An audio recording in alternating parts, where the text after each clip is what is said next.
I'd like to take you guys back to a time when I was very young, and I like to think there was a part in all of our lives when we were kids, when we would read a lot of comic books, but we wouldn't really read them. Mostly we would just look at the pictures and kind of form our own sort of story. Either because most of us were too lazy to read, or we didn't feel that we were that good at it, so we wouldn't really try. And a lot of us always felt better about having someone else read the story for us. And this was a big piece of my life and my childhood. So this should come as no surprise. I remember I had these books when I was a kid, and then sometime we moved, and I lost them. One of the books I actually accidentally damaged, and it was unreadable, and we had to throw it out. And these you couldn't replace back then, because the minute they were gone, they were gone. You know, if you couldn't find them in your local bookstore or comic book store, then you couldn't find them, unless you were lucky enough to to live in a place that had a lot of great bookstores that carried these. I had to reorder these after a huge chunk of nostalgia when I saw these, and I got so excited and I saw book 1, and I immediately ordered it. And I remember as soon as I got it, I sat down and I read it for the first time,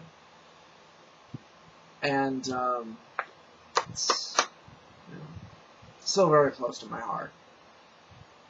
So much so that I ordered the others, book 2. Book 3 I couldn't find, but I was able to find a substitute. And of course, book 4. Book 4 I remember the most, because as a lot of people I'm sure may remember, book 4 was obviously a lot of what happens in book 4 was used in the first live-action Ninja Turtle movie. And what I mean by a substitute, I mean, of course, this. The Teenage Mutant Ninja Turtles, The Ultimate Collection, Volume 1. I first heard about this in the renewed Ninja Turtle comic book series. The reboot, actually done by one of the original creators. And very good, by the way. Very good. It combines both the original comic and even little bits of the original cheesy 80s cartoon, but it's not cheesy. It has a lot of the adult themes, the violence and such. Not much language from what I remember, but it's damn good, and it's a damn good story. And it's very faithful. Well, it might as well be, seeing as how one of the original creators his name is on it. This one's obviously issue 10. This is the latest one.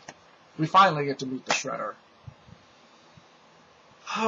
So, and I've just been going back into a little bit of nostalgia with this, and showing the real geeky side of me, but I remember being a kid and just being obsessed with the Ninja Turtles, as I'm sure anybody was when they were growing up in that time period. And having the Ninja Turtles video game, and then the cartoon series, and then the live-action movie. I want the first live-action movie on Blu-ray, but the only way to get it is you have to also own the other ones. And I haven't seen the other movies in quite a long time. I remember 3. God, 3 was terrible. Absolutely terrible. Because that was obviously right about the time when parental groups really started cracking down on TV shows and such that were aimed at kids, accused of having too much violence in them, and so everything had to be dumbed down and just be really, really terrible. But also 3 was right about the time when the animatronics became very terrible. I remember Splinter, I think, spent the entire movie behind a window because they couldn't show the rest of his body. And the jokes were dumb, the story was dumb, the acting was bad. And I never saw the other one, the animated one, because I never really had any interest to, because at that point my fandom was just kind of out of it. I mean, I obviously still cared about what was the original Turtles, what was that original incarnation. And you look back on a lot of the original art in here, and it still holds up. It's still very good. I mean, yeah, it's very 80s, but it has that kind of 80s kind of punk vibe to it. You know, in the griminess and the feel to it. And still really manages to make it its own. And then when you go back and you read a lot of the original stories, and even further on from the other stories, you realize these guys, they got a lot better as writers. They really did. And they really began fleshing out a lot more of the characters of each turtle, particularly in Book 4. Book 4 for me, for character, was really where everything got much more meaningful and deep. Not that it always wasn't like that or anything like that, but yeah, this is kind of how I felt, because I remember reading books 1 and 4 a lot when I was a kid. Hell, I went so far as to bring Book 4 to school for show and tell, as to be read for, you know, for all my friends.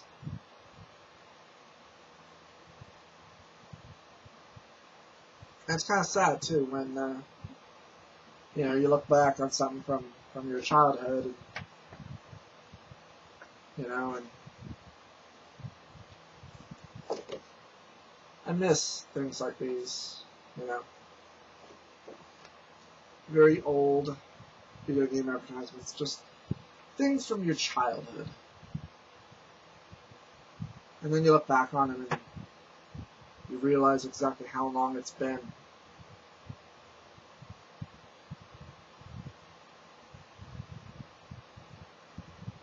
But at least I can look back on this with a lot of fondness. A very big and positive influence on my life. Something that really made me care about something.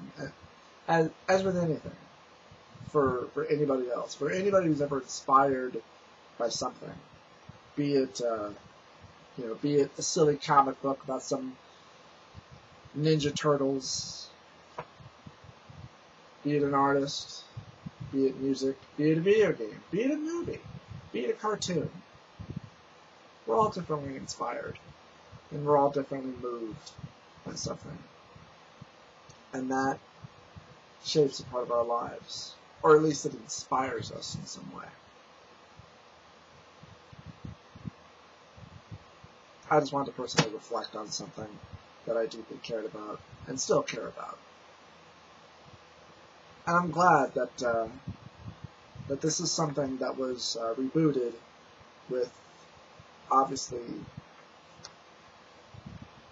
quite a bit of love. And it's certainly being shown that.